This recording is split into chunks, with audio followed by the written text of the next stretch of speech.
Lonjakan kasus COVID-19 membuat pemerintah memutuskan untuk menerapkan pemberlakuan pembatasan kegiatan masyarakat darurat. Masyarakat dipaksa untuk di rumah saja bila tidak ada kegiatan yang sifatnya mendesak.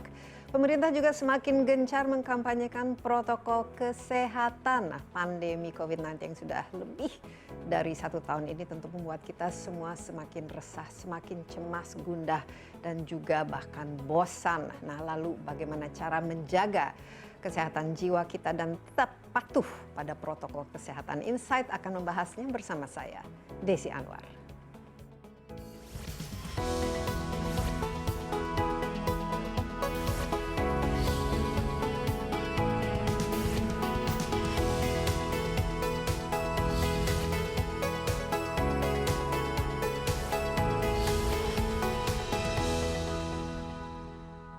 Kita ketahui pandemi COVID-19 dalam beberapa hari terakhir ini berkembang sangat cepat karena varian baru yang juga menjadi persoalan serius di banyak negara. Situasi ini mengharuskan kita mengambil langkah-langkah yang lebih tegas agar kita bersama-sama dapat membendung penyebaran COVID-19 ini.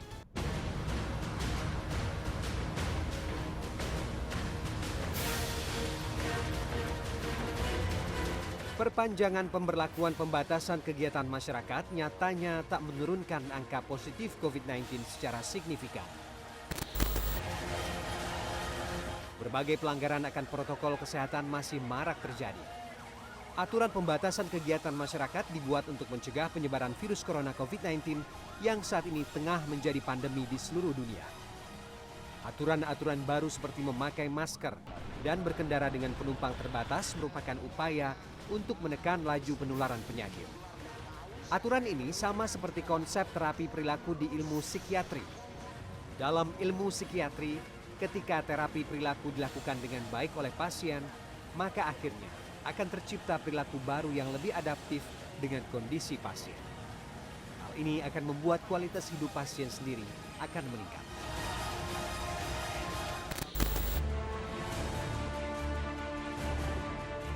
Ada beberapa faktor yang berkontribusi menyebabkan seseorang melanggar aturan, termasuk protokol kesehatan yang notabene diperuntukkan untuk kepentingan dia sendiri. Di antaranya psikologis, sosial, fisik, hingga budaya.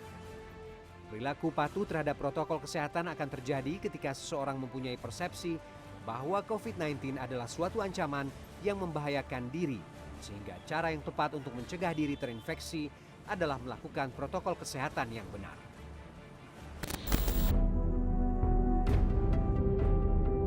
Kesadaran menerapkan protokol kesehatan dapat tumbuh ketika masyarakat mendapat informasi yang akurat dan tepat, sehingga penting bagi pemerintah atau stakeholder lainnya untuk menyebarkan informasi yang tepat, termasuk menghindari berita hoax.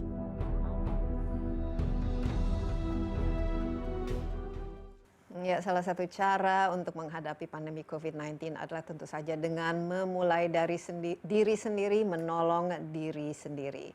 Dan salah satu bentuk pertolongan terhadap diri sendiri ini adalah dengan kembali taat terhadap protokol kesehatan yang telah dianjurkan untuk mencegah penularan COVID-19. Tak hanya itu saja, menolong diri sendiri tentu saja secara psikologis juga penting tengah pandemi COVID-19 ini, dan dengan terus mencoba menemukan kebahagiaan dari setiap kejadian yang sederhana sekalipun, sehingga kesehatan jiwa dapat selalu terjaga. Kali ini saya sudah bersama Sony Haribe Harmadi, Ketua Bidang Perubahan Perilaku dari Satgas Penanganan COVID-19 melalui Zoom. Kita akan menanyakan langsung kepada Dr. Sony mengenai update ya COVID-19 hari ini, dan di Zoom juga nanti kita akan berjumpa dengan Dr. Andri, spesialis kedokteran jiwa dari Omni Hospital Alam Sutera melalui Zoom. Halo, Dr. Sony dan juga Dr. Andri. Sehat-sehat? Alhamdulillah. Sehat, terima kasih Mbak Desi. Iya, nah saya mulai dengan Dr. Sony ini biasanya saya undang ya Pak Sony ini ke studio, dan terakhir sebenarnya Pak Sony kita sudah mewanti-wanti. Saya sudah katakan bahwa lihat apa yang terjadi di India, jangan sampai terjadi kepada kita di Indonesia. Kita lihat betapa di India rumah sakit semua kewalahan, nakesnya kewalahan, kekurangan tabung oksigen dan lain sebagainya, dan sekarang seolah-olah kita ingin meniru apa yang terjadi di sana. Pak Sony, apa sih sebenarnya sejak ya pertengahan Juni lalu sampai awal Juli ini, di mana kita memperlakukan PPKM darurat yang justru jumlah COVID-19 ini, kasusnya dan jumlah korban yang meninggal juga semakin meningkat? Silakan Pak Sony. Mbak Desi. Jadi memang sejak tanggal 19 Mei 2021 kasus aktif di Indonesia mulai naik kembali. Yang terakhir mengalami penurunan itu tanggal 18 Mei sekitar 87.500 kasus di Indonesia untuk kasus aktif.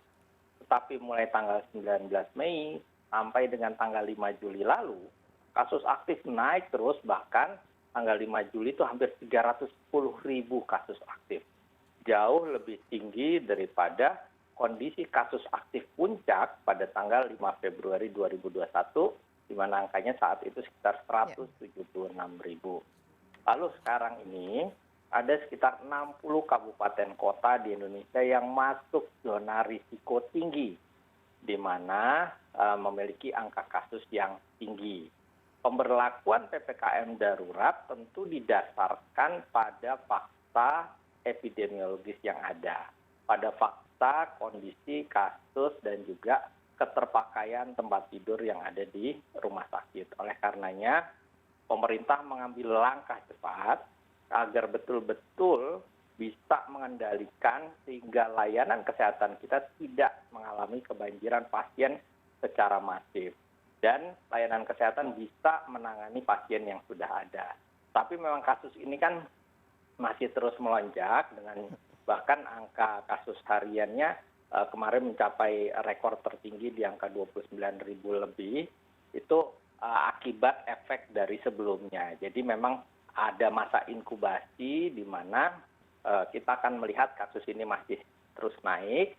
Mudah-mudahan bisa segera kita kendalikan, karena mulai tanggal 3 Juli lalu kan sudah diberlakukan PPKM darurat, dengan harapan adanya PPKM darurat, mobilitas dan aktivitas masyarakat bisa dikurangi dengan sangat signifikan, terutama di Pulau Jawa dan Bali, sehingga mengerem atau menahan laju penularan COVID-19. Iya, Dr. Sony, mungkin menurut Dr. Sony sendiri ya, kita kan memulai PPKM darurat ini pada tanggal 3. Sekarang sudah beberapa hari setelah tanggal 3 dan bukannya menurun, tapi bahkan perhariannya sudah meningkat di atas 18.000. Nah, pertanyaan saya ini, kita sudah melihat tren kenaikannya ini sejak lebih dari sebulan yang lalu, tadi Dr. Sony mengatakan. Apakah tanggal 3 ini sebenarnya agak terlalu telat kalau kita memulai PPKM darurat ya, mengingat sekarang jumlahnya itu masih sangat drastis kenaikannya. Mungkin seharusnya lebih awal. Mbak Desi, kan tentu pertimbangannya banyak sekali ya, dan kami sudah melihat pemerintah termasuk Satgas itu sudah melihat apa yang akan terjadi, potensi-potensi apa saja yang terjadi kalau misalkan dilakukan lebih awal. Lalu kemudian dampaknya kalau dilakukan lebih mundur dan seterusnya. Kita lihat saja misalkan kemarin sudah diberlakukan sejak tanggal 3 Juli, tetapi ternyata masih banyak masyarakat yang belum mengetahui telah diberlakukannya PPKM darurat. Konsekuensinya mereka melakukan aktivitas seperti biasa. Bahkan beberapa aktivitas bisnis, perusahaan masih berjalan secara normal meskipun mereka bukan termasuk sektor esensial maupun sektor kritikal. Sehingga kita lihat di jalan mobilitas menurun, tetapi menurunnya tidak terlalu drastis.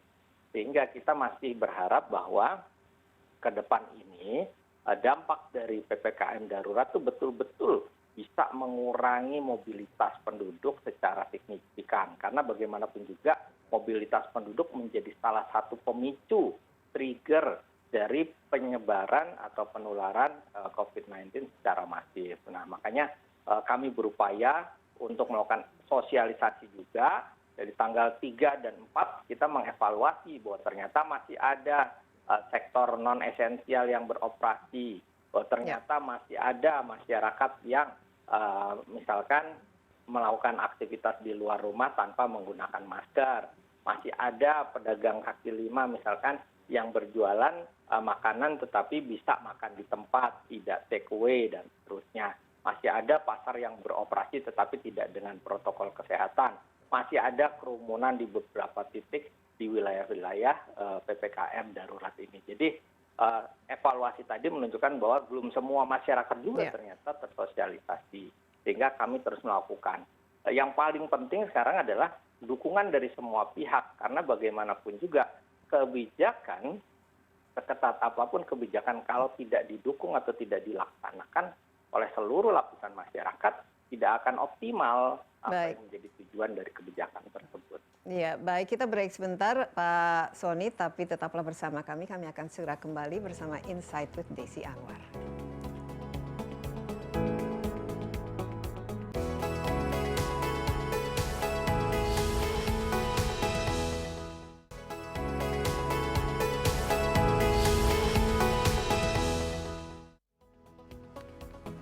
Ya, kembali bersama Insight with Desi Anwar. Saya masih bersama Sony Haribe Harmadi, Ketua Bidang Perubahan Perilaku dari Satgas Penanganan COVID-19 melalui Zoom. Topik kita kali ini melonjaknya kasus COVID-19 yang luar biasa di Indonesia, sehingga dari tanggal 3 Juli hingga tanggal 20 Juli di Indonesia kita diberlakukan PPKM darurat. Nah, tadi Pak Sony mengatakan bahwa ini tentu saja untuk menurunkan ya angka kasus positif dan juga untuk lebih membuat nakes kita dan juga fasilitas kita bisa menangani jumlah yang kena COVID. Tapi kalau saya lihat begini, tadi disebutkan bahwa mungkin sudah disosialisasikan tapi ternyata masih ada bukan saja kebingungan, mungkin masih belum taat.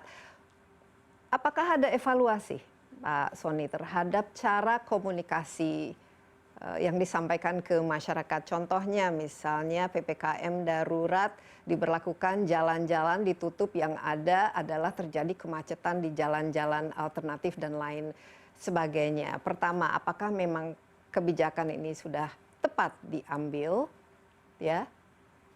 Dan evaluasi terhadap komunikasinya itu sendiri, apa kira-kira yang nggak sampai? Ya, baik Mbak Desi. Jadi sebetulnya untuk penanganan COVID-19 ini semua pihak berperan sangat penting. Dari mulai pemerintah pusat, termasuk Satgas, Kementerian Kesehatan, lalu kemudian juga provinsi, kabupaten kota, sampai institusi masing-masing tempat masyarakat bekerja. Nah, setiap layer dari pemerintahan ini tentu memiliki perannya masing-masing dan punya tugas untuk menyampaikan kepada masyarakat tentang kebijakan. Komunikasi tentang kebijakan itu sangat penting. Oleh karenanya, ketika Bapak Presiden Jokowi mengambil keputusan untuk pemberlakuan PPKM darurat, pemberlakuannya kan tidak langsung mendadak hari itu, atau tidak langsung mendadak 1 hari kemudian. Kan ada jeda waktu sekitar hampir 3 hari. Sehingga harapannya ada waktu yang cukup para pejabat maupun pemerintah daerah untuk menyampaikan kepada masyarakatnya tentang kebijakan tersebut. Lalu kemudian komunikasi antara pemerintah daerah dengan institusi supaya menjelaskan kepada para pekerjanya ini juga menjadi penting. Nah, jadi ada waktu. Memang di dalam pengambilan keputusan untuk kebijakan-kebijakan terkait COVID-19 kan sangat dinamis ya, pengambilan kebijakannya itu bisa cepat sekali, sehingga masyarakat juga kan diminta untuk mengikuti perkembangan berita yang ada. Lalu kemudian juga memang begini, salah satu tantangan kita adalah adanya disinformasi, adanya misinformasi, yang mencampur informasi yang benar dengan yang salah, lalu kemudian menyampaikan informasi yang salah. Kecepatan pemerintah untuk merespon informasi yang salah tadi kan juga sangat penting ya. Makanya kami berusaha, Kemkominfo itu berusaha untuk menangani setiap hoax itu secepat-cepatnya supaya tidak tersebar kepada masyarakat. Lalu kemudian yang berikutnya juga memang selama pandemi ini kan kita menggunakan banyak sekali istilah. Dari mulai istilah bahasa Inggris, social distancing, lockdown, herd immunity, pandemic, dan seterusnya. Banyak sekali istilah-istilahnya ya. Banyak singkatan juga, work from home, ya, school from home, terus PCR, polymerase chain reaction, dan seterusnya. Sinonim juga banyak ya.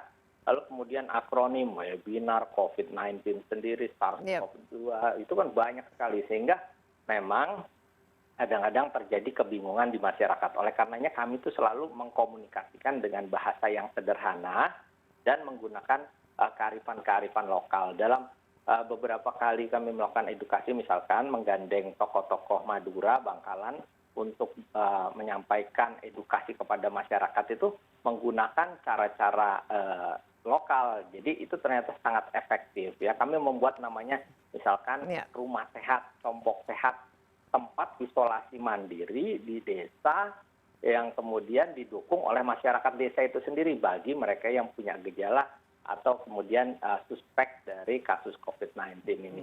Jadi setelah menggunakan istilah lokal, melibatkan masyarakat lokal, itu komunikasinya menjadi sangat efektif. Harapannya seperti PPKM darurat ini juga, pemerintah daerah menggunakan tokoh-tokoh daerahnya yang mampu berkomunikasi dengan bahasanya masing-masing, dengan cara kearifan lokalnya masing-masing, sehingga masyarakat juga bukannya tidak mendukung. Kalau masyarakat tidak paham kan juga dampaknya tentu tidak mendukung secara optimal. Oleh karenanya komunikasi Satgas daerah kepada masyarakatnya itu juga amat sangat penting. Iya, komunikasi memang sangat penting dan harus jelas, harus tegas. Tapi mungkin kalau kita bicara mengenai istilah-istilah, kita kan sudah lebih dari 1 tahun ya berhadapan dengan COVID ini. Saya rasa juga masyarakat juga sudah cukup familiar ya, prokes itu apa, 3M, 5M dan lain sebagainya, dan bagaimana cara mencegah COVID dan lain sebagainya. Tapi yang saya lihat mungkin apakah ketegasan ini, karena ini kita sudah betul-betul darurat. Kalau kita lihat kurvanya itu luar biasa, dan ini sebenarnya kan sudah diantisipasi. Yang ada sekarang adalah bed occupancy rate-nya di beberapa rumah sakit itu sudah over capacity. Penderita COVID juga sudah diminta isoman di rumah sendiri, dan ini kan tentu mencerminkan sesuatu yang cukup mengkhawatirkan. Bagaimana Pak Sony? Tanggal 20 ini apa yang kita harapkan sebenarnya dalam 17 hari melakukan darurat ini? Apakah cukup atau justru bahkan ya ini hanya kira-kira saja gitu, kita akan lebih longgar lah. Pengambilan keputusan berapa lama itu juga kan dilihat dari masa inkubasi virus ya. Harapannya tanggal 20 Juli itu sudah mulai terjadi yang namanya flattening the curve. Jadi kurvanya mulai melandai. Nah, kenapa dari tanggal 3 sampai tanggal 20? Karena kita juga mengantisipasi di tanggal 20 kan akan ada Idul Adha, sehingga kita berharap tetap ada upaya untuk menjaga atau mengatasi kemungkinan peningkatan mobilitas. Nah, kalau dipikir lebih lanjut lagi, sebetulnya masyarakat kita memang sudah mulai tahu ya, komunikasinya juga sudah mulai. Tetapi kami sekarang menggunakan komunikasi yang lebih tegas ya, Mbak Desi, kalau nggak bisa dikatakan keras.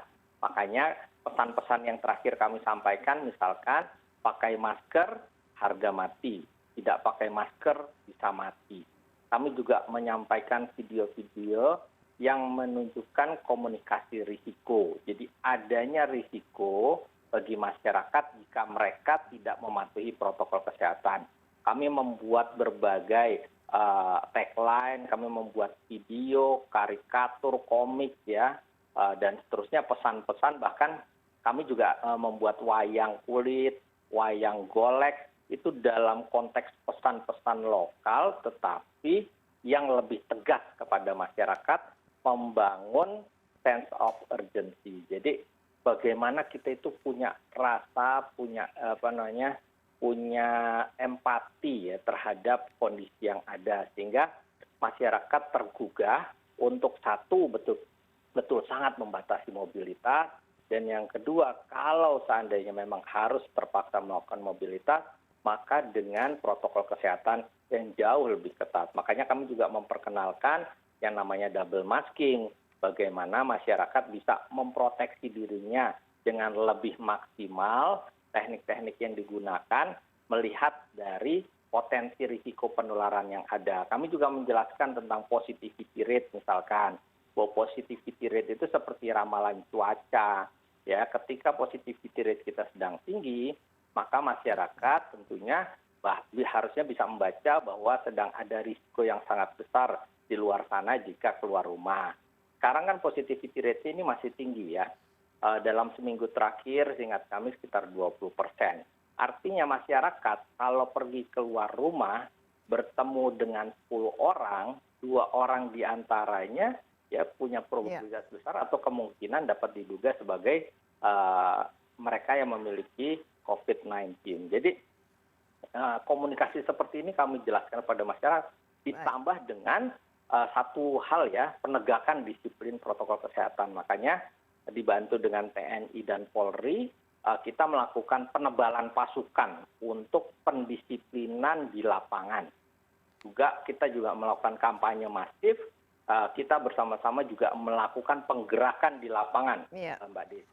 Melalui Duta Perubahan Perilaku yang jumlahnya sekitar 96.000 orang. Iya, baik. Semoga semua upaya ini membuahkan hasil dan juga masyarakat semakin patuh, semakin paham, dan semakin waspada ya. Kita break sebentar, Dr. Sony, tapi jangan kemana-mana dulu, tetaplah bersama Insight with Desi Anwar.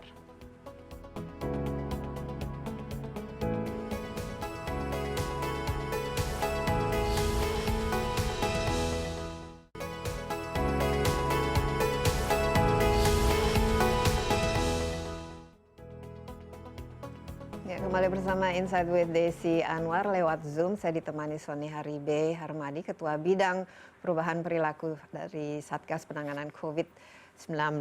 Dan kalau kita bicara dengan Pak Sony, kita harapkan ya ada perubahan perilaku. Tapi tentu saja semua ini kan kita dalam satu ekosistem di mana komunikasi itu sangat penting, tapi perilaku itu juga mulai dari diri sendiri ya. Kita semua harus bersama-sama ya menangani COVID-19 ini.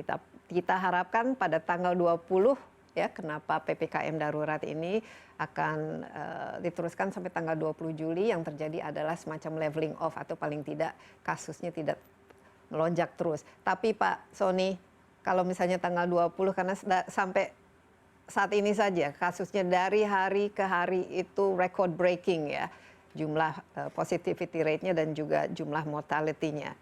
Apa yang terjadi kalau pada tanggal 20 tidak ada leveling off? Bagaimana peta occupancy dari tempat tidur di rumah sakit di seluruh Indonesia, ketersediaan fasilitas nakes dan juga tabung oksigen dan lain sebagainya? Apa yang harus kita antisipasi dan kita siapkan?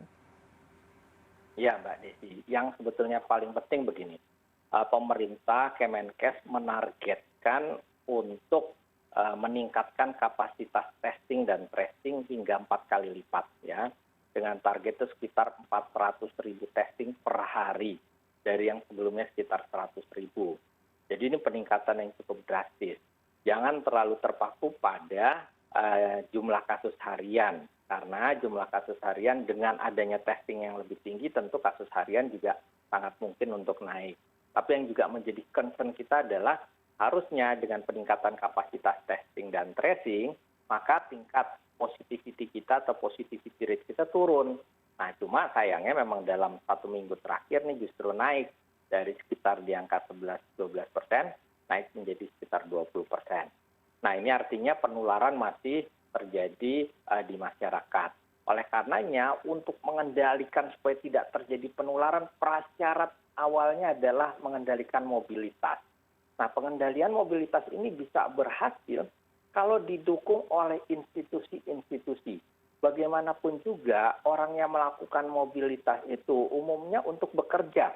Sekarang tidak ada lagi orang yang melakukan mobilitas, terutama di Jawa Bali untuk sekolah, ya, untuk berbelanja juga sudah sangat terkendali. Tapi mobilitas paling tinggi ini adalah mobilitas untuk bekerja. Nah, kenapa masih tinggi mobilitas bekerja? Karena belum semua institusi perusahaan maupun perkantoran yang mematuhi PPKM darurat, walaupun mereka bukan sektor esensial dan bukan sektor kritikal. Nah, ini menjadi salah satu sebab kalau mobilitas kita tidak bisa kendalikan, maka laju penularan kita masih akan tetap tinggi positivity rate kita masih tetap tinggi.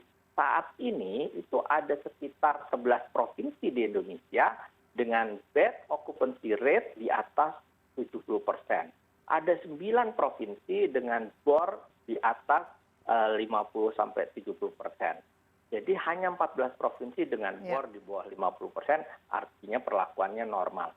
Jadi ini alarm karena bagi 11 provinsi ini bornya sudah di atas 70% dan harus ada upaya-upaya pengendalian, termasuk tentunya karena PPKM daruratnya hanya berlaku di 7 provinsi, yang lain itu berarti PPKM mikro tetap berlaku. Nah, yang 4 provinsi dengan bor di atas 70% ini juga harus betul-betul bisa mengendalikan mobilitas penduduknya.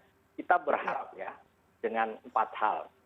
Yang pertama adalah penegakan disiplin protokol kesehatan. Makanya teman-teman TNI Polri dibantu Satpol PP, Satgas Daerah untuk penegakan protokol kesehatan sangat penting. Untuk penegakan aturan PPKM darurat. Jadi bukan hanya protokol kesehatan, tetapi PPKM darurat dilaksanakan sesuai aturan yang berlaku. Lalu kemudian yang kedua ya, kita harus betul-betul memperhatikan bagaimana pengendalian aktivitas. Mobilitas dan aktivitas itu betul-betul menjadi kunci untuk pengendalian atau menahan laju penularan. Kita tidak berandai-andai dulu, tetapi tentu pemerintah termasuk Satgas sudah memiliki langkah-langkah antisipasi. Kalau seandainya di tanggal 20 Juli besok, misalkan ya, belum mencapai hasil secara maksimal. Tetapi harapan kita dengan upaya kerja keras dari semua pihak, dukungan masyarakat, masyarakat juga tersosialisasi dengan baik, paham perannya masing-masing, kita berharap betul-betul di tanggal 20 Juli itu kita bisa betul-betul mencapai target yang diinginkan. Iya, sehingga ketegasan dan juga penegakan istilahnya harus ada sanksinya juga ya Pak Sony. Kalau kita bicara tadi istilah-istilah sekarang lebih banyak lagi istilah. Kita sudah lihat varian, ada Alpha, ada Delta, ada Gamma. Sekarang yang Delta ini yang paling banyak yang kita dapatkan seperti yang di India. Ada lagi yang baru katanya, Lambda. Nah mungkin Pak Sony, lonjakan kasus yang luar biasa ini, seberapa besar kontribusi dari varian-varian yang masuk ini? Ini masih dalam penelitian ya Mbak Desi, tetapi memang begini, kan sudah ditemukan cukup banyak. Bahkan total kasus varian Delta ini yang sudah ditemukan sekitar 160 kasus. Itu yang sudah dilakukan whole genome sequencing ya. Karena bagaimanapun juga kalau pengambilan sampel whole genome sequencingnya pas, itu bisa merepresentasikan populasi yang ada. Jadi ini cukup banyak ternyata varian Delta, terutama di Jawa Tengah dan di Jakarta. Ya. Jawa Timur itu ada sekitar 10 kasus, di Jawa Tengah itu sekitar 80 kasus, di Jakarta sekitar 57 kasus.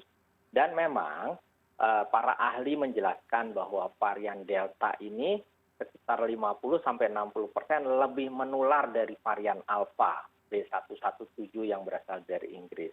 Nah, varian Alpha sendiri menurut informasi lebih menular daripada varian asli yang ada di Wuhan. Sehingga dengan kemungkinan laju penularan yang lebih cepat, kita harus ekstra hati-hati. Tetapi begini Mbak Desi, masyarakat tidak perlu pusing dengan varian yang ada. Karena varian apapun, cara pencegahannya itu sama, ya kendalikan mobilitas, kendalikan aktivitas, patuhi protokol kesehatan, pakai masker, jaga jarak, jangan berkerumun, cuci tangan. Karena cara penularannya sama, ini adalah virus yang sama, ya masih SARS-CoV-2 yang menjadi penyebab dari COVID-19. Karena virus yang sama, cara penularannya sama, sehingga cara pencegahannya pun sama. Tetapi begitu kita lengah, ya ada peningkatan mobilitas, ada penurunan kepatuhan protokol kesehatan, potensi penularannya lebih tinggi. Ya, Pak Sony, salah satu yang kita andalkan ya untuk mencegah semua, paling tidak mengurangi ini adalah program vaksinasi. Ini kan sudah dimulai sejak bulan Januari. Pemerintah punya target untuk memvaksinasi 180 juta ya pada akhir tahun ini. Sekarang kita sudah bulan Juli dan kita realistis saja. Yang pertama ya, kalau misalnya dari awal kita tuh tepat target pada bulan Juli ini 90 juta orang sudah berhasil divaksinasi, akankah kita mengalami spike yang luar biasa ini. Kedua, mengenai efektivitas dari vaksinasi itu sendiri. Nah ini kita lihat bahwa banyak juga orang yang kena dan bahkan ya fatal ya, padahal mereka sudah divaksinasi. Mungkin bisa cerita sedikit mengenai masalah vaksinasi ini, Pak Sony. Ya, sebetulnya yang paling kompeten untuk menjelaskan tentang vaksinasi tentu Kementerian Kesehatan. Tetapi begini, sudah 14 juta orang Indonesia yang divaksinasi lengkap ya hingga dosis kedua. Dan sekitar 32 juta yang sudah divaksinasi lengkap hingga dosis pertama. Dan ini berarti 7,73% dari total target 181,5 juta penduduk Indonesia. Nah, kan vaksin ini juga menjadi rebutan, Mbak Desi. Ya, produksi vaksinnya terbatas, seluruh dunia membutuhkan vaksin, sehingga juga ketersediaan vaksinnya menjadi tantangan tersendiri. Tetapi kita harus optimis lah ya. Bahwa Presiden juga sudah mentargetkan bahwa mulai di bulan Juli ini setiap hari targetnya 1 juta orang divaksinasi. Dan kemudian TNI Polri berperan aktif nih di dalam melakukan program vaksinasi. Tapi kita perlu ingat juga bahwa tenaga kesehatan kita terbatas ya. Jadi mereka melakukan vaksinasi, mereka juga tetap harus melakukan tugasnya, melakukan testing, tracing, dan seterusnya. Oleh karenanya pemerintah akan didukung juga oleh para bidan. Ini keputusan yang menurut kami juga sangat baik. Sekitar 400.000 bidan di Indonesia itu akan membantu sebagai vaksinator. Dan diharapkan ini akan mempercepat target herd immunity kita bisa tercapai di akhir tahun. Kita tidak perlu setback melihat ke belakang, tetapi yang paling penting ke depan kita bisa mencapai target sesuai dengan apa yang menjadi prediksi kita, dan harapannya dukungan masyarakat itu lebih baik. Dan kemarin kami juga sudah sampaikan di dalam program vaksinasi ini dipermudah ya, bahwa Kementerian Kesehatan juga sudah mempermudah persyaratan dan sekarang orang bisa jauh lebih mudah untuk memperoleh vaksin. Iya, tapi mungkin juga harus diingatkan bahwa ini bukan berarti kita 100% kebal ya dari COVID seperti yang kita lihat ya. Jadi tetap harus kita protokol kesehatan ini harus kita pegang sangat-sangat kuat. Pak Sony sekarang sudah masuk ke vaksin tahap ketiga. Dari perubahan perilaku penerimaan terhadap vaksinasi ini bagaimana secara nasional, karena sekarang anak-anak di atas usia 12 juga pun sudah boleh divaksin. Mungkin pesan apa yang perlu diberikan kepada orang tua yang punya lansia tapi juga punya anak-anak, bahwa sangat penting untuk melibatkan semua ini di program vaksinasi? Ya, jadi setelah adanya emergency use authorization untuk vaksin Sinovac yang dikeluarkan oleh Badan POM, di mana anak usia 12 sampai 17 tahun bisa divaksin, ini merupakan sebuah gambaran yang baik ya, berita gembira. Dan kami mohon juga semua masyarakat mendukung agar anak-anak mereka divaksin sesegera mungkin begitu memperoleh kesempatan. Dan ini akan mendukung herd immunity kita, juga mendukung anak-anak kita terhindar dari dampak COVID-19. Karena Mbak Desi, memang ternyata kan 12,5% dari kasus COVID-19 di Indonesia itu adalah anak-anak di bawah 18 tahun. Dan angka kematiannya juga cukup tinggi, antara 3-5%. Memang kan tidak semua rumah sakit punya ICU anak ya. Pokoknya kita mesti paham bahwa anak ini kan harus dilindungi betul. Sehingga salah satu caranya adalah mendukung vaksinasi untuk anak dan tetap patuh protokol kesehatan walaupun sudah divaksin. Nih sebagai bidang saya tentu kami selalu mengingatkan tidak ada manusia Superman yang tiba-tiba menjadi Superman ketika selesai divaksin. Semuanya harus tetap pakai masker, jaga jarak, jangan berkerumun, dan cuci tangan pakai sabun. Ya, baik. Terima kasih Pak Sony. Sebelum kita berpisah, mungkin satu pertanyaan saya dan bisa dijawab dengan agak cepat ini. Apakah kita Indonesia siap untuk menghadapi worst case scenario? Pak Desi, kita selalu berupaya yang terbaik, ya, berpikir positif. Jadi, pray for the best, but prepare for the worst. Jadi kita selalu menyiapkan skenario-skenario yang ada. Insya Allah kita bisa mengatasi masalah ini dengan baik.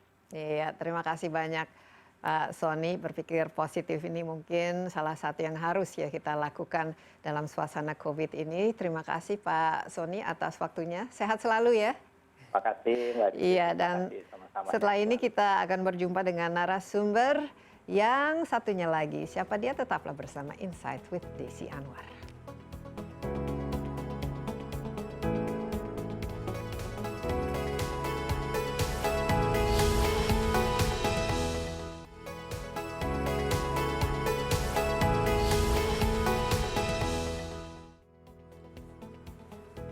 Ya, pandemi virus corona tidak hanya mengancam kesehatan fisik, namun juga terhadap kesehatan mental kita semua. Tidak hanya rasa takut, efek psikologis yang ditimbulkan pun bisa berdampak serius. Nah, apa-apa saja gangguan kesehatan khususnya terhadap mental yang dapat muncul dan bagaimana cara mengatasinya pada saat pandemi COVID-19 ini. Saya sudah ditemani lewat Zoom oleh Dr. Andri, dokter spesialis kedokteran jiwa dari Omni Hospital Alam Sutra. Halo dok, apa kabar?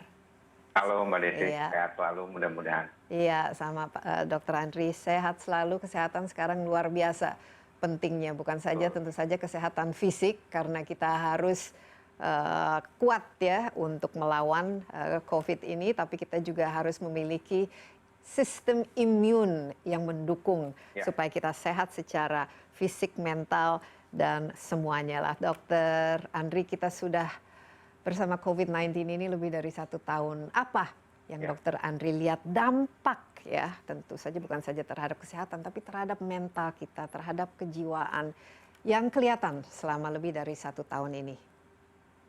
Ya, saya lihat kalau kita melihat dari tahun lalu di 2020 ya, mungkin sebagian dari kita itu tidak menyangka ya kalau kita akan berada dalam kondisi pandemi ini sampai selama ini. Ya, banyak teman-teman mungkin merasakan bahwa wah ini mungkin cuma seperti kayak awal yang bisa kita segera tangani lah ya. Kadang-kadang kan kita melihat juga optimisme dari teman-teman di Kementerian Kesehatan waktu itu juga mengatakan wah kayaknya ini bakalan kita bisa lewati dan tidak akan terlalu banyak berdampak. Namun di awal-awal pandemi kita mulai melihat waktu itu juga saya sempat diwawancara oleh CNN Indonesia berkaitan dengan orang-orang yang mengalami gejala-gejala mirip COVID-19 ya. Waktu itu mungkin jumlahnya masih antara ratusan sampai ribuan saja kasusnya, tetapi orang mulai khawatir karena begitu masifnya pemberitaan di berbagai media terkait dengan gejala-gejala COVID. Akhirnya membuat kekhawatiran yang luar biasa pada orang-orang yang sebenarnya tidak mengalami gejala seperti itu. Masalahnya memang karena COVID ini adalah infeksi virus, di mana kalau kita bicara tentang infeksi virus kan gejalanya itu di sehari-hari kita alami gitu ya, seperti meriang gitu ya, batuk pilek gitu. Dan itu biasa kan sebenarnya. Namun waktu itu jadi luar biasa karena begitu masifnya pemberitaan. Nah, orang mulai merasakan kecemasan yang makin bertambah ketika jumlah kasus terus meningkat. Ya, jumlah kasus terus meningkat, apalagi waktu itu sampai diberlakukan PSBB, yang mana menurut saya, kalau dari pengalaman, tadi kebetulan kita juga berbincang dengan Dr. Sony, itu sebenarnya PSBB kelihatan jauh lebih kelihatan ketat gitu ya, dulu tuh sampai kelihatan sepi jalanan. Kalau sekarang kan nggak kelihatan gitu ya, Dr. Sony juga mengakui tadi. Nah, kadang-kadang ini menyebabkan suatu keadaan yang mungkin sebagian orang tuh mulai ketakutan, ya. Kalau kita melihat di salah satu website kami, di Perhimpunan Dokter Spesialis Kedokteran Jiwa Indonesia, dalam rentangan bulan setelah habis Lebaran, waktu tahun lalu sampai Oktober 2020, itu terjadi peningkatan masalah kecemasan di masyarakat sampai 64,8%. Ya, jadi dikatakan bahwa kecemasan ini banyak terjadi di usia muda, antara usia 19 sampai usia 30 tahun. Dan memang perempuan jauh lebih banyak mengalami gejala kecemasan ini. Nah, sekarang di saat kita sedang dalam kondisi yang dibilang second wave ya, ini kita melihat kecemasan ini makin bertambah karena tadi kita katakan bahwa orang-orang terdekat kita sudah mulai banyak yang terkena. Ya dulu kan kita lihatnya jauh siapa dia nggak kenal ya, cuma dengar berita aja. Tetapi sekarang tuh tetangga kita, saudara kita gitu ya. Dan ini menyebabkan makin bertambah cemasnya. Ya kekhawatiran bahwa kok ternyata divaksin seperti tadi Mbak Desi juga katakan kepada Dr. Sony, ternyata nggak bikin kebal ya, walaupun waktu itu sempat diomongkan gitu ya, bahwa ini bisa membuat kebal gitu katanya. Ternyata Iya. ada yang sudah 2 kali pun mengalami COVID kembali gitu dan bisa meninggal gitu ya. Ini Iya. menjadi kekhawatiran yang luar biasa ya kepada kita semua gitu. Itu Iya. sih sesuatu hal yang mungkin perlu dipahami juga oleh teman-teman semua. Iya, dan ini betul-betul kita rasakan semua secara pribadi ya, bukan lagi ini kita melihat statistik, tapi sudah sangat dekat dengan kita dan bahkan menjadi tragedi yang paling sudah semakin sering ya ditemukan. Dokter Andri, kita break sebentar, tapi tetaplah bersama Insight with Desi Anwar, kami akan segera kembali.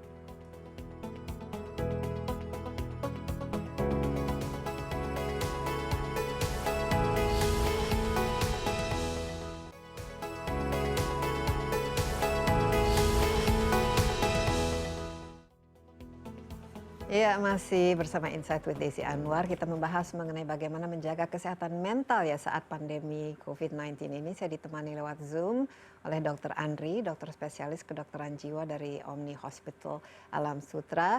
Tadi Dr. Andri, kecemasan, ketakutan, ya, kesedihan, stres dan juga tentu saja tragedi yang sekarang kita rasakan. Ini menjadi sesuatu yang saya rasa hampir semua orang ya, bukan saja di Indonesia tapi di seluruh dunia. Kita kenal ya, pasti punya saudara, kenalan, teman, rekan yang kena COVID-19. Nah, ini semua ini kan pasti ada dampak terhadap fisik kita.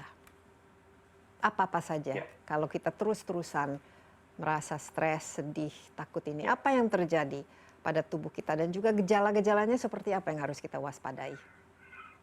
Ya, menarik sebenarnya kalau kita bicara tentang masalah imunitas ya Mbak Dini ya. Jadi kalau kita bicara tentang imunitas itu, sebenarnya di awal kalau kita menghadapi suatu stres atau ancaman seperti pandemi ini, sebenarnya imunitas itu akan meningkat dulu gitu ya. Meningkat karena dia akan berupaya untuk mengalokasikan segala sumber daya di dalam tubuh kita untuk membuat sesuatu yang sifatnya kekebalan gitu ya terhadap tubuh kita.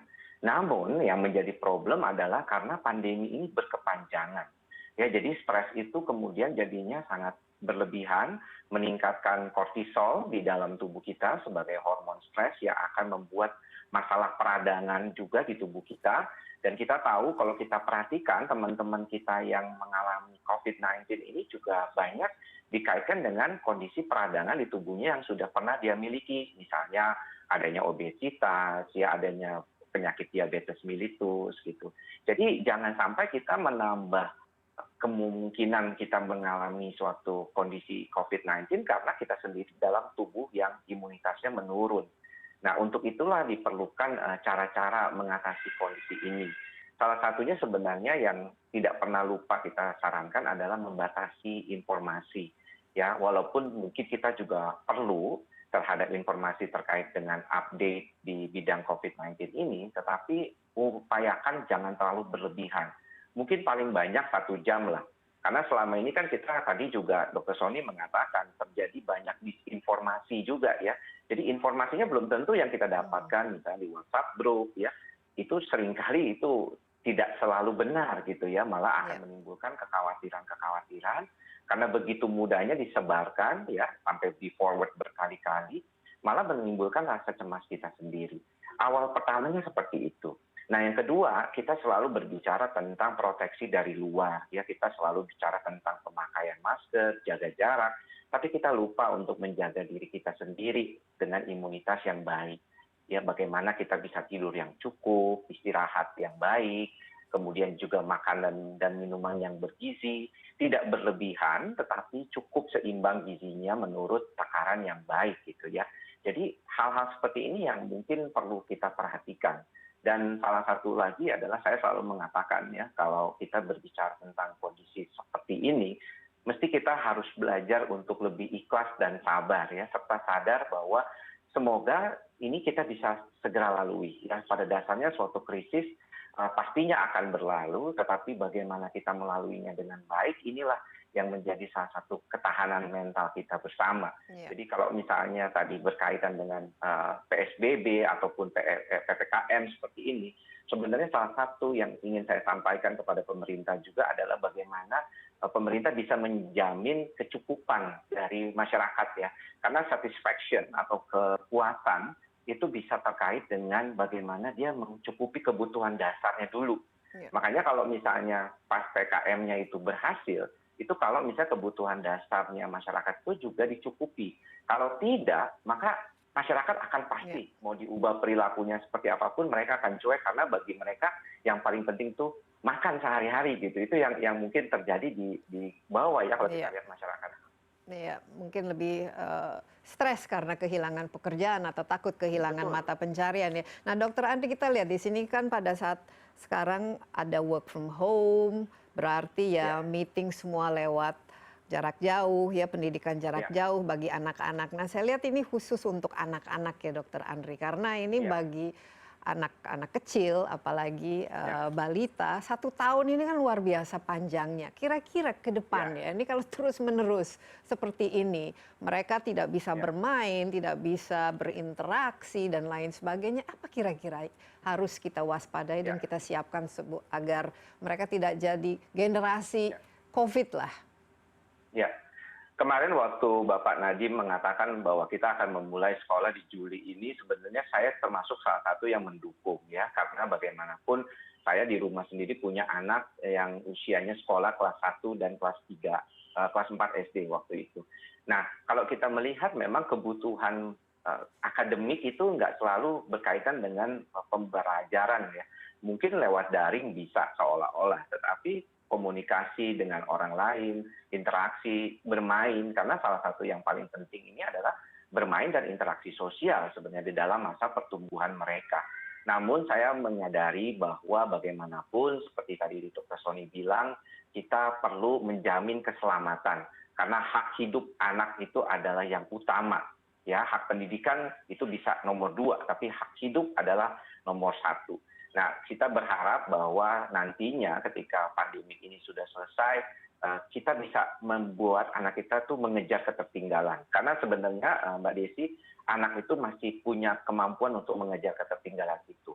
Jadi upaya dalam kondisi ini keluarga memang menjadi salah satu peran yang penting, karena bagaimanapun mereka akan lebih banyak berada di dalam keluarga, kecuali teman-teman kita ataupun saudara-saudara kita nih di daerah-daerah yang banyak akhirnya karena mereka berdua bekerja membiarkan anak nih tanpa perlindungan dan tanpa pengawasan, ya akhirnya banyak yang masalah ya terkait dengan gadget ya, gawainya mereka ini. Makanya kenapa mungkin kemarin Bapak Nadiem menyarankan untuk segera, karena kalau enggak ya malah nggak melakukan secara optimal gitu. Iya, nah itu kira-kira tapi Dokter Andi, kira-kira dampaknya terhadap psikologis ya dengan ketergantungan terhadap gadget dan apalagi sekarang kalau work from home kan berarti kan terus-menerusan web meeting lewat Zoom dan lain sebagainya, dan justru ketergantungan terhadap gadget itu semakin meningkat. Nah, ini kan berarti ada keseimbangan ya, kalau dulu mungkin bisa masuk kantor jam sekian, pulang kantor jam sekian, sekarang mungkin bisa 24 jam istilahnya, kita sangat tergantung. Ini apa yang harus kita perhatikan dan bagaimana menjaga keseimbangan ini supaya tidak menjadi masalah di kemudian hari? Karena salah satu yang saya lihat itu adalah penggunaan teknologi itu juga meningkatkan kasus kesehatan mental yang semakin lama semakin menurun. Betul sekali. Sebenarnya tahun 2020 kemarin kalau misalnya tidak pandemik, WHO sudah melihat bahwa ini merupakan prediksi bahwa tahun 2020 itu angka depresi itu meningkat. Lah ya, nomor 2 seluruh dunia menjadi beban global. Dan kalau kita melihat kalangan anak dan remaja, khususnya remaja dewasa muda, itu merupakan kalangan yang cukup punya kerentanan ya terhadap gejala-gejala gangguan kejiwaan, terutama juga terkait dengan penggunaan gadget atau gawai yang berlebihan. Di masa sekarang ini sebenarnya yang paling penting adalah berupaya untuk membatasi ya, termasuk juga ketika work from home. Banyak keluhan dari pasien-pasien saya yang mengalami gangguan kecemasan sebenarnya karena work from home ternyata membuat mereka lebih lelah secara mental, karena seolah-olah itu 24 jam seperti Mbak Desi tadi bilang kerjanya. Jadi tiba-tiba jam 11 malam bisa di WhatsApp sama atasannya, untuk mengerjakan suatu pekerjaan gitu. Jadi tidak ada timeline yang baik gitu. Dan ini yang saya harus perhatikan bahwa kita juga harus belajar untuk memberikan istirahat ya, waktu kepada kita. Sehingga kalau saya lihat bahwa di dalam pandemik ini, mengapa kita perlu PPKM 2 minggu ini, sebenarnya adalah salah satunya juga untuk memberikan istirahat kepada para nakes yang saat ini berhadapan langsung ya, yang teman-teman yang berhadapan langsung di instalasi gawat darurat, di perawatan COVID ini, agar mereka tidak terlalu kelelahan ya, karena kalau kelelahan bisa mengalami masalah, karena nantinya jadinya judgement ataupun penilaian klinisnya jadi kurang bagus. Hasilnya akan kurang baik juga, karena banyak penelitian yang mengatakan kalau terjadi kelelahan fisik dan mental, maka angka kejadian kesalahan medis juga akan meningkat gitu. Nah ini yang kita khawatirkan kalau misalnya makin tambah meningkat jumlah kasus dan jumlah orang yang sakit karena COVID-19. Baik, tadi Dr. Andri telah mengatakan mungkin ada beberapa hal yang kita bisa lakukan untuk mencegah, misalnya olahraga dan juga mungkin tidur yang banyak, istirahat yang cukup, makan makanan yang sehat dan lain sebagainya. Tapi kalau nanti misalnya kalau sudah ada butuh penanganan lebih lanjut, butuh pertolongan, dan ini apa yang harus dilakukan? Karena ini mungkin saja sesuatu yang semakin banyak ya dialami oleh orang ya. Mungkin sudah nggak bisa tidur atau pas bangun saja sudah capek, nggak mau kemana-mana, nggak mau ngapa-ngapain dan hilang semangat dan lain sebagainya. Ini kan yang harus kita waspadai kan, gejala-gejala seperti ini. Betul. Terus apa? Saya ingin mempromosikan sedikit aplikasi ya, aplikasi sehat jiwa dari Kementerian Kesehatan. Itu teman-teman kalau misalnya membuka aplikasi itu di Android, itu bisa memeriksa ya, melewat SRQ20, apakah teman-teman itu mengalami masalah dengan kesehatan jiwanya. Para pemirsa mungkin juga bisa membukanya. Nah kalau misalnya di sana disarankan untuk menemui profesional, karena di sana juga ada bantuan untuk komunikasi ya, chat dengan admin yang bisa membantu, dan ini cukup bisa mengenali apakah misalnya kita butuh bantuan lebih lanjut. Terutama kalau misalnya tadi seperti Mbak Desi katakan, kalau ada gangguan tidur atau misalnya udah gangguan cemasnya sampai berpikirnya sangat paranoid ya, sampai ketakutan yang luar biasa gitu ya, semua datang, kalau itu kita semprot-semprot semuanya, dan itu akhirnya membuat kita malah ketakutan yang tidak wajar, itu harus datang ke dokter jiwa ya untuk mendapatkan pengobatan ya. Ini yang paling penting, walaupun mungkin sebagian ada yang sekarang ini menariknya, banyak kasus-kasusnya itu sudah terjadi pada pasien yang mengalami isoman, ya isolasi mandiri sendiri. Mereka kecemasan karena sesek napasnya gitu. Dan saya selalu mengatakan sadar, berpikir rasional, coba oksimetrinya berapa. Kalau oksimetrinya masih di atas 95, berarti seseknya itu mungkin karena kecemasannya. Lakukan hal-hal yang buat menenangkan, proning misalnya ya, banyak bisa dibaca di berbagai media caranya seperti apa. Kemudian juga mungkin belajar meditasi, pernapasan ya, untuk membantu meringankan gejala-gejala sesak napas yang sebenarnya karena kaitannya karena cemas ya, bukan karena turunnya saturasi oksigen gitu, Mbak Desi. Iya, dan kita juga harus ingat tadi seperti Dr. Andri katakan, cemas terus-menerus menimbulkan kortisol ya, stres terus-menerus. Ini justru bisa berdampak sangat negatif terhadap fisik kita ya. Dr. Andri, terima kasih banyak terhadap pencerahannya dan tipsnya juga ya. Sehat selalu, Dok. Sama-sama Mbak Desi, thank you sudah mengundang saya di sini. Iya, terima kasih. Demikian Insight kali ini, dan jangan lupa Anda juga dapat menyaksikan tayangan ini di cnnindonesia.com dan juga di YouTube CNN Indonesia Insight with Desi Anwar. Sekali lagi kita dalam PPKM darurat dan harus ya tidak pernah lupa untuk rajin mencuci tangan, menggunakan masker, kalau sekarang kalau bisa pakai double ya, dan juga hindari kerumunan di rumah saja. Sampai jumpa, stay safe, bye bye.